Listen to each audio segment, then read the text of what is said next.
Prometheus was released in 2012 and saw the return to the Alien franchise of Ridley Scott, the director of the first Alien movie.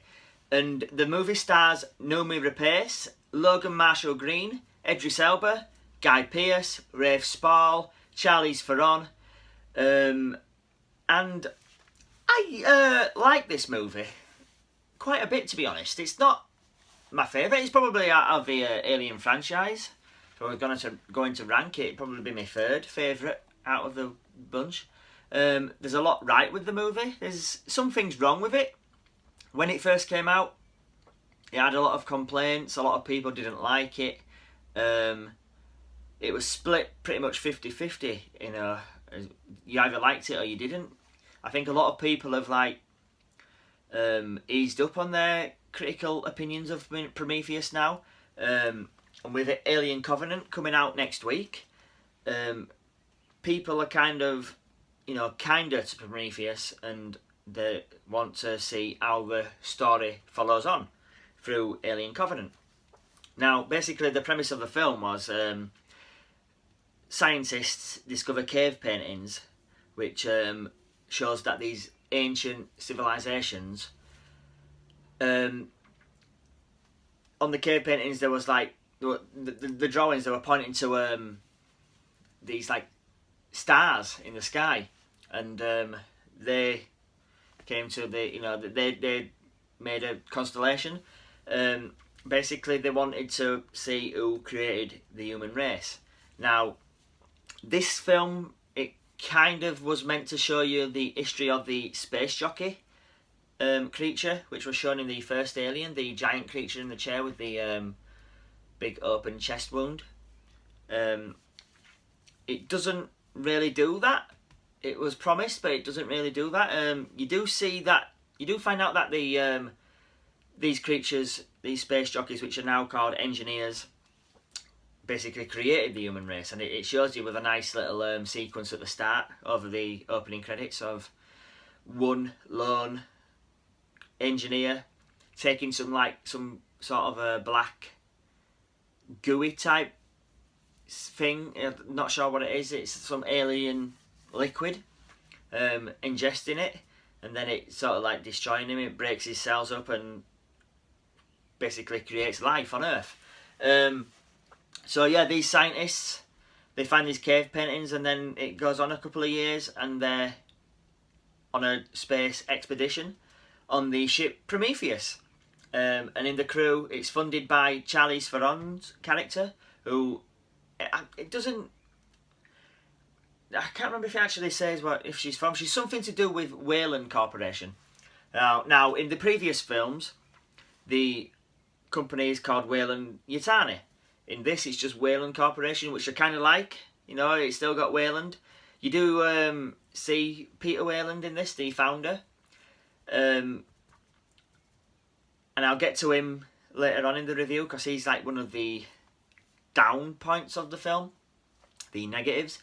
But yeah, it's funded by the Wayland Corporation, and Noomi Rapace and Logan Marshall Green is the two people who found the cave paintings. They're on board.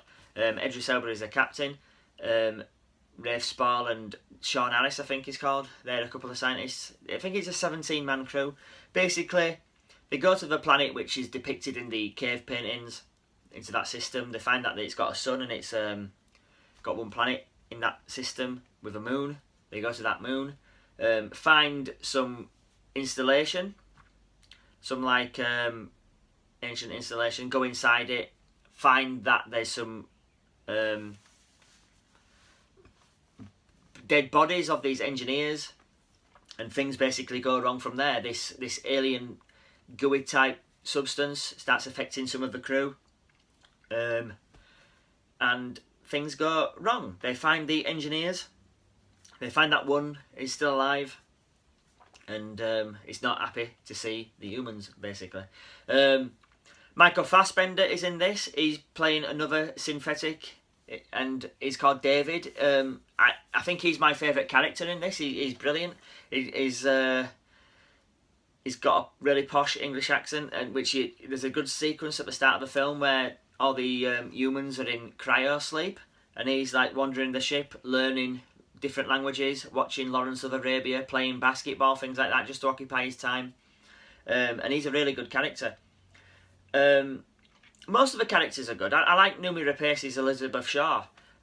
Sometimes, you know, she's playing an English character. She's attempting an English accent. It's pretty decent for most of the film, but sometimes it slips and a Swedish accent comes through. Now, she's good in the film, but I don't know why they just didn't cast a British actress. It would have been easier, but, you know. Idris Elba's good as the captain of the ship. Charlize Theron, the character is unlikable. She's meant to be unlikable. But yeah, you know, most of the characters are pretty likeable, to be honest, unlike the last Alien film that I watched, Alien Resurrection. Now, the negatives of the film, some of the things that the characters do are pretty dumb and make no sense.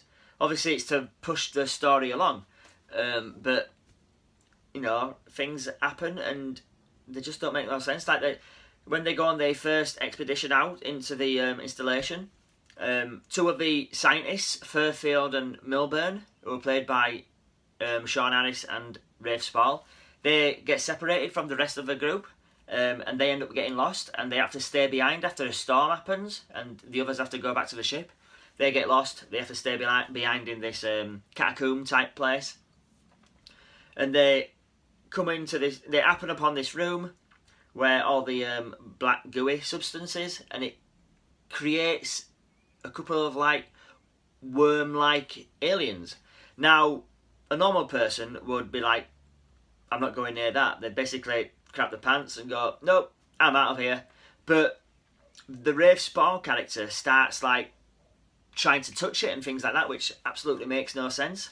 It's pretty idiotic, to be honest, you know, and basically it kills them, to put it bluntly. And then there's another scene involving Charlize Theron when, after Idris Elba and some of the crew sacrifice themselves to bring down the engineer's ship, it starts crashing and she's escaped on an escape pod, and basically she's running away from the ship, and it's like rolling towards her, and she's still running, and it's like, just move left or right, and you know you'll be out of its way. But no, she's running, until it like crushes her, and it's like, oh, that was ridiculous. That was really stupid. Why didn't she just like jump out of the way, left or right, and she'd been safe? So those kind of things, it kind of takes you out of the movie, because you're just thinking, well, that's stupid, that's ridiculous. But mostly, I enjoyed the film. Now, another negative is Guy Pearce plays Peter Wayland. Now, Guy Pearce is a great actor, and under other circumstances, he'd have been really good in this. And he is actually good as Peter Wayland. But my negative is the fact that he's playing Peter Wayland in like his mid-90s. So they've aged him up and covered him in makeup and things. And unfortunately, it does look like someone who's in makeup. It doesn't look like an actor who's around that age. I have no idea why they cast Guy Pearce to play the 95 or whatever year old Peter Wayland. They should have just cast an older actor around that age, or, you know, who could pull it off at least, because it just looks silly.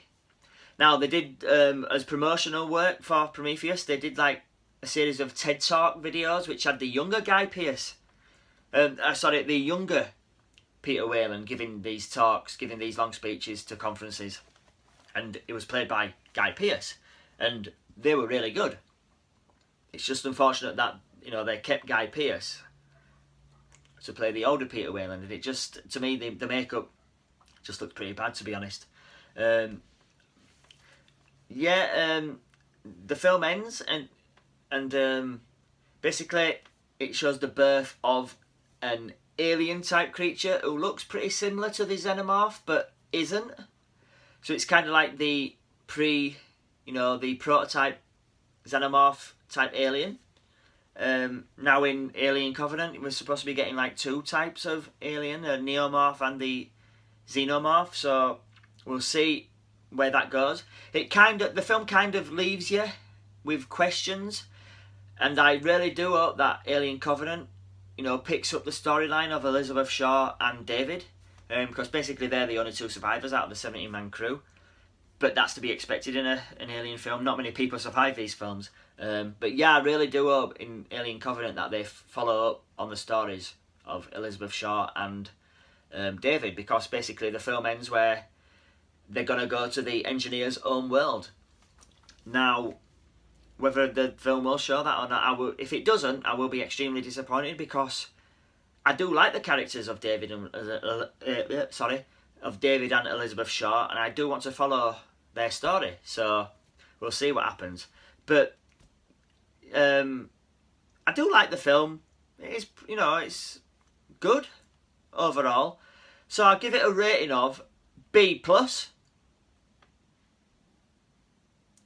Let me know down below, guys, what's your opinion on Prometheus? Did you like it when it first came out? Did you dislike it? If you did dislike it, has your opinion changed over time?